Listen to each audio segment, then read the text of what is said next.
orang di dalam itu belajar loh. Kalau mereka pulang diasingkan, merasa terasing, merasa terjolimi lagi, dia ilmunya nambah loh. Kalau dulu cuman bisa misalnya bikin bom buku, jangan-jangan besok bisa bikin bom cangkir. Itu kita sudah dari jihad senjata ke jihad literasi.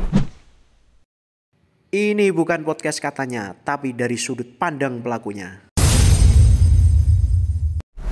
Oke, Bang Hendy, tadi sekarang teman-teman ya, bukan hanya di mantan teroris yang bom buku, tapi teroris yang lainnya juga merintis yayasan yang dinamakan Yayasan Hubul Waton Indonesia. Sudah sampai sejauh mana Bang yayasannya sekarang? Alhamdulillah, yayasan kita ini walaupun baru 1 tahun ya, kita sudah ada gerakan. Di antaranya kita sudah punya di pendidikan, kita TK sudah ada. Oh, TK sudah ada. TK itu di rumah. Terus kegiatan-kegiatan sosial seperti bencana, terus santunan-santunan kepada orang-orang tidak mampu. Selain itu juga yang saya tadi bilang itu agrowisata. Agrowisata di daerah Kampung Muara, Desa Bojongkoneng, Babakan Madang, Bogor. Nah, di sana itu memang kita bersama masyarakat. Bukan cuma kita yang bangun, tapi kita melibatkan masyarakat di sana, dan kita bermitra dengan masyarakat, bekerja sama-sama. Kita mencoba memberikan pemahaman kepada masyarakat bahwa gimana ya, apa yang kita buat saat ini adalah untuk tabungan kita di masa depan gitu. Nah, sementara ini mereka masih berpemahaman kerja dapat uang, kerja dapat uang. Nah, kita kasih pemahaman yang berbeda gitu kepada mereka. Selain itu juga kita juga nanti di sana mau ada sektor pendidikannya juga. Selain di rumah TK itu kita juga mau ada di sana juga. Memang sekarang belum, langkah-langkahnya sedang disusun sama rekan-rekan. Tapi kalau untuk wisatanya itu alhamdulillah sudah jalan. Sudah mulai pemanasan kita. Alhamdulillah itu sudah agak rame, yang tadi saya sebut di YouTube itu sudah agak rame ya. Karena sekarang orang memang banyak mencari tempat-tempat yang enak buat nongkrong, terus instagramable dan lain-lain, itu banyak dicari orang, dan alhamdulillah tempat itu emang lumayan representatif. Kita datang ke sana waktu itu memang masih ya sangat minim.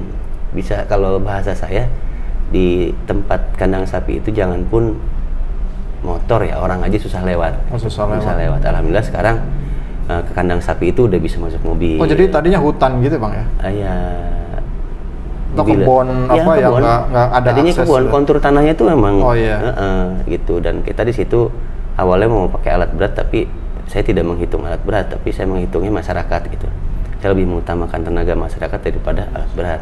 Sebab apa? Sebab tujuan utama kita memang untuk berbagi dengan masyarakat. Seperti itu. Dan nanti kita juga ada program di Yayasan Hubul Waton ini, kita akan jadikan di Muara itu sebagai markas deradikalisasi, juga markas rehabilitasi.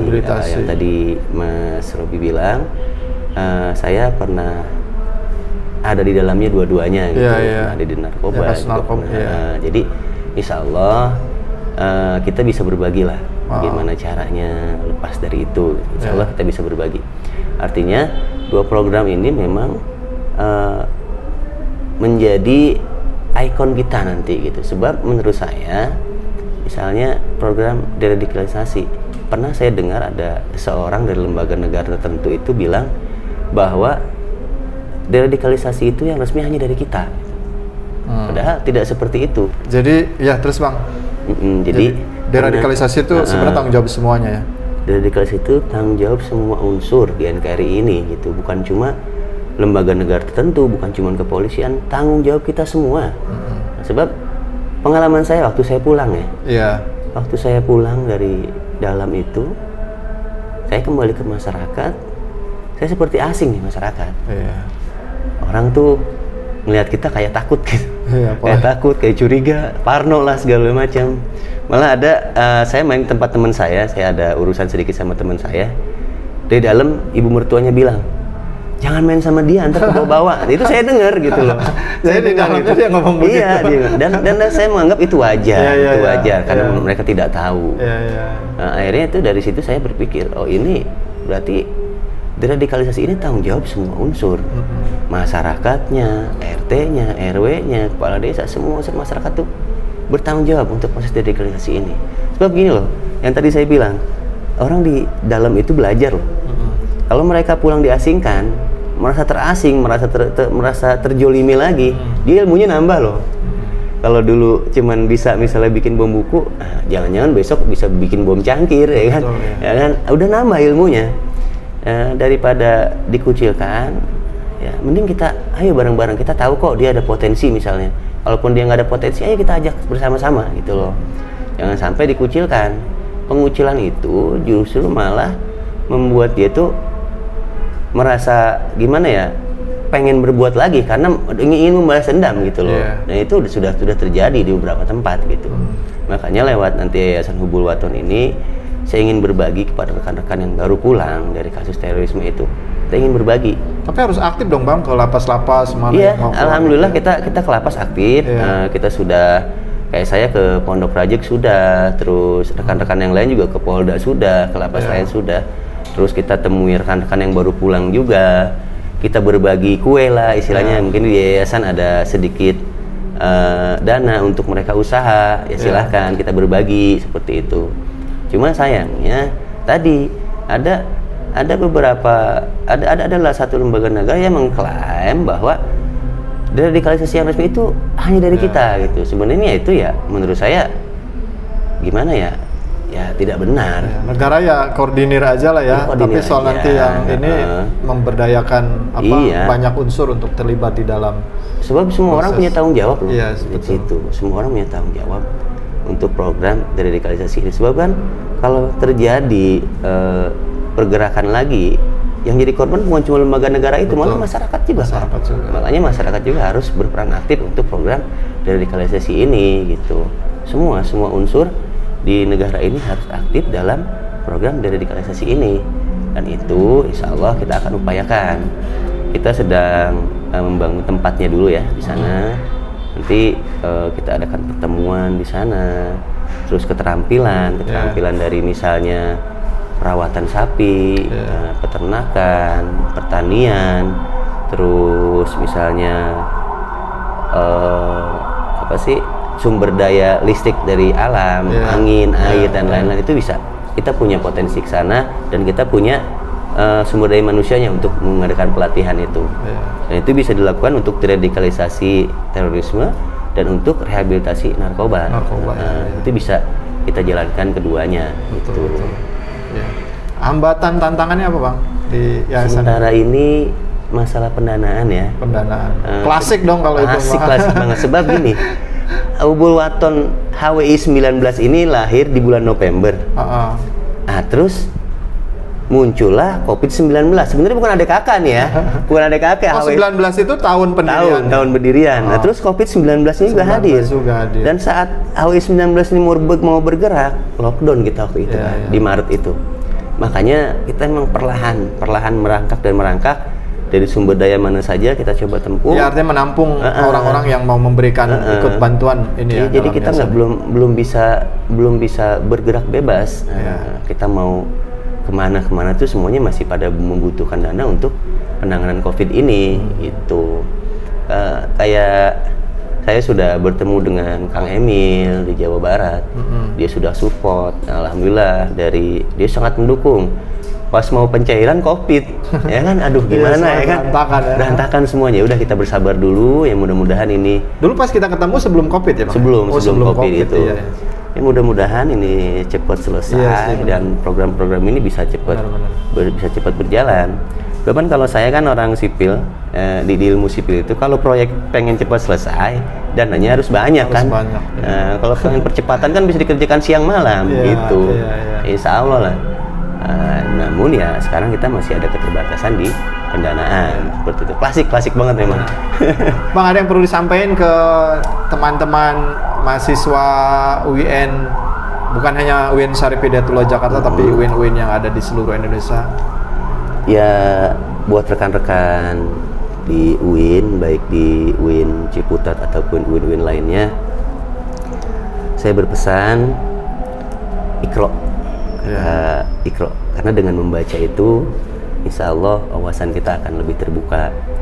Dengan membaca kita akan mengerti perbedaan. Dengan membaca kita akan menghargai pendapat orang lain. Dengan membaca kita menambah ilmu dan wawasan dari tempat lain. Jangan sampai kita hanya membaca buku hanya dari orang-orang itu aja, dari kelompok itu aja. Nanti itu akan membuat pola pikir kita itu jadi ya hanya sebatas itu, ya, tidak bisa menerima perbedaan dari orang lain. Itu pesan saya. Iqra. Makanya Rasulullah Allah menurunkan ayat itu Iqra. Baca itu bukan cuma baca buku, ya baca semua, baca keadaan, baca semua. Lewat membaca itu insya Allah. Bahasa sekarangnya itu literasi sebenarnya, penguatan literasi. Iya, penguatan literasi. Itu juga ada kerjasama kita, ya saya bersama Rudalku ya. Rudalku, Rumah Daulat Buku, itu kita sudah dari jihad senjata ke jihad literasi, itu seperti itu. Jadi pentingnya membaca seperti itu. Dan alhamdulillah waktu di luar, waktu kuliah emang saya males baca, bikin makalah juga males. Tapi waktu di dalam ya justru malah baca, ya alhamdulillah. Jadi nambah kuliah gitu. Nggak tahu S berapa tuh waktu di dalam. 7 tahun S berapa tuh. Jadi itu pesan saya, ya. Jadi banyak baca, semakin banyak kita baca, semakin banyak ilmu, semakin istilahnya semakin kita tuh bisa memahami orang lain. Seperti itu, Bang. Bang, ini ada foto kenangan nih waktu dulu. Ini foto waktu wisuda ya. Tahun 2002. Itu Pak Profesor Ajumardi Ajra ya. Betul. Masih kurus loh Bang ini. Beda ini ya. Waktu itu saya masih kurus, memang di luar tuh saya kurus terus sebelum masuk tuh. Tapi masuk 97, keluar 2002, berapa tahun kuliah? Ya standar sih. Standar ya, kalau zaman dulu malah bahkan 10 tahun, 14. Mixil aja kan ini banget. Standar kalau saya itu. Ininya. Kemarin waktu ada bedah buku di sini, saya mengingatkan Prof Ajumardi Ajra. Ketemu sama Prof Ajra itu, saya bilang ijazah saya itu 3 bahasa dan yang tanda tangan itu antum gitu. Dan juga kemarin ketemu di kantornya beliau ini, Pasca Sarjana. Iya, Pasca Sarjana ya. Setuju sama beliau. Dan beliau mengarahkan, ayo intelektualitasnya dibangkitkan lagi, ayo kuliah lagi. Kuliah lagi, Bang ya. Siap, insya Allah saya bilang. Siap kuliah lagi tuh, Bang. Insya Allah. Ya, kemarin udah diajak sama Prof Jamhari ya. Pak Jamhari ini kayaknya harus didukung lagi. Lanjut, ada foto. Nah, ini foto ini di Lapas Pondok Raja. Ini udah keluar atau belum? Udah keluar. Nah, di samping itu ada Pepi ya, yang rambut gondrong, yang baju kaos hitam. Tulisannya apa? Khilafah itu. Tauhid. Tauhid. Dia masih ISIS atau udah keluar dari ISIS? Udah keluar. Udah keluar ya. Sejak di Nusa Kambangan sudah keluar dari ISIS dia. Berapa tahun lagi Pepi bebas? Insya Allah paling lama 2002 awal lah. 2002 awal. Dia udah masih keras atau ini, Bang Pepi? Dia sudah kooperatif, alhamdulillah. Jadi perpindahan beliau dari Nusa Kambangan ke sini pun melalui proses. Orang-orang yang sudah kooperatif, yang sudah tidak keras itu bisa pindah dari Nusa Kambangan keluar. Dan ini alhamdulillah di sana juga Kang Pepi itu banyak karyanya. Dia bikin batik. Gitu ya? Bikin batik. Nggak bisa diem dia ya memang ya? Memang multi talenta. Makanya harus diarahin ke positif supaya karya-karyanya lebih ini ya, tidak merusak lah katakan. Kalau dia emang ya dari dulu bagusnya gondrong kalau dia. Bagusnya gondrong. Bagusnya gondrong dari dulu tuh. Dia sekarang mungkin kalau orang-orang Sanggarayu nggak asing lah. Nggak asing. Mukanya juga sebenarnya nggak berubah ya. Nggak berubah. Mukanya juga nggak berubah. Sampai 2002 dia akan bebas ya. 2022. Lanjut. Nah, ini di mana Bang? Ini di Lewi Pangaduan. Yang di tempat yayasan punya ya? Yayasan punya ya, di agrowisata kita. Ini jembatannya emang ikonik ya, untuk setiap pengunjung pasti ambil gambar di sini. Ngelewat juga di sini ya? Pasti lewat di sini. Nah, ini kita memang bukan ahli di bidang sipil, juga bukan arsitektur. Tapi alhamdulillah rezeki saya punya temen tukang gambar. Dari ide saya digambar sama dia, ya alhamdulillah jadi seperti ini jembatannya. Oh, jadi kita ngomong gitu, dia gambarin ya. Alhamdulillah itu teman saya ada tuh, Bung Heru. Ini bersama saya juga ada teman-teman senior ya, alumni. Ini alumni Afgan ya? Alumni Afgan. Ini ada Bang Kohar ya? Nah, Bang Kohar. Jibril ya? Bang Jibril ya. Yang pakai topi hijau itu. Itu Mas Farel. Nah, dia sekretaris di Hubul Waton Indonesia. Bersama yang di tengah saya itu Pak Haji Surya Dharma. Oh, Pak Surya, mantan Kadensus 88 Kadensus, ya? Iya. Udah tua ya sekarang ya? Sudah tua, alhamdulillah dia berkesempatan mampir tempat kita, alhamdulillah. Iya. Lanjut. Ini saya di Masjid Lapas Nusa Kambangan. Ini masih di dalam lapas? Masih di dalam lapas. Masih di dalam lapas. Siapa aja ini, Bang? Ini orang India ini. Oh, yang belah sini orang India.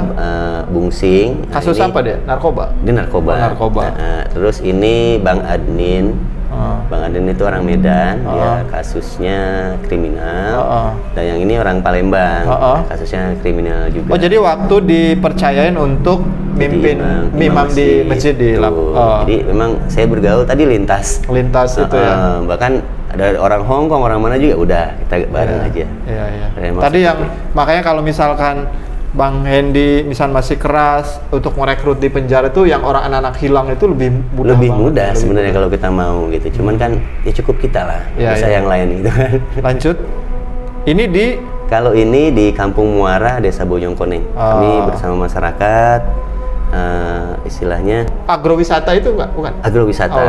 Ini kita mempersiapkan, ini sebelum ada agrowisata ya. Kita menanam rumput dulu, sebelum sapinya datang kita tanam rumputnya dulu. Jadi setelah sapinya datang rumputnya udah siap. Sebab kan keren. Allah juga ciptakan bumi dulu baru manusia. Bumi baru manusia ya. Itu kita siapkan dulu pakannya. Kita juga memberi kesempatan bagi para investor ya untuk berinvestasi sapi di kita. Nanti sistemnya 40-60%. Untuk berinvestasi sini ya. Kita punya lahan rumput 19 hektar. Oh ya, ada sapinya, coba di ini deh. Kita punya lahan rumput 19 hektar, terus ditemani juga oleh tenaga ahli dan dokter hewan. Selain itu juga kita ada asuransi sapinya. Jadi tidak perlu khawatir. Dan berapa investasi yang kalau misalkan ini minimum? Itu terserah, mau beli sapi yang besar, mau beli sapi yang kecil, nanti kan ada sistemnya. Oh, jadi kita bisa beli, misalnya beli sapi satu nih, itu bisa gitu bisa, ya? Beli sapi satu, mau kita bawa sendiri sapinya, gitu mau juga beli di sana juga bisa, terserah. Dan ada asuransinya? Ada asuransinya. Ini baru denger saya, karena gini, sekarang kan banyak loh Bang bisnis yang kapling kurma, kapling itu kan beberapa malah bahkan yang saya sedih tuh pakai embel-embel syariah kan gitu kan. Tapi kan bermasalah gitu loh, banyak bermasalah di perbankannya. Itu insya Allah kandang kita juga udah standar nasional, terus pakan kita juga alhamdulillah melimpah ya, tidak takut kekurangan pakan, air juga cukup dan lain-lain juga cukup. Makanya kami berani mempersilahkan untuk investor masuk. Alhamdulillah ini sekarang sudah ada beberapa sapi, 30 sapi, setengahnya itu memang punya investor. Punya investor, kami persilahkan gitu. Menarik, iya. Terakhir ada foto yang, ini barang, ini masih di lapas ya? Masih di lapas. Di Nusa Kambangan? Saat Ustadz Abu mau pindah ke Gunung Sindur. Gunung Sindur, ini terakhir. Ini masih keras atau udah ini? Saya sudah jadi imam masjid ini. Jadi imam masjid ya ininya ya? Saya sudah, tapi hubungan saya dengan Mbah kan tetap baik-baik aja. Gitu. Baik, oke. Bang Hendy, makasih banget sama-sama, waktunya sudah datang jauh-jauh di tengah kesibukannya. Kami mengucapkan banyak-banyak terima kasih. Dan jangan lupa like, comment, share dan subscribe, dan tonton tiap episode yang terkait dengan podcast ini ya. Jadi karena ini terkait di beberapa episode. Terima kasih. Assalamualaikum warahmatullahi wabarakatuh. Waalaikumsalam warahmatullahi wabarakatuh.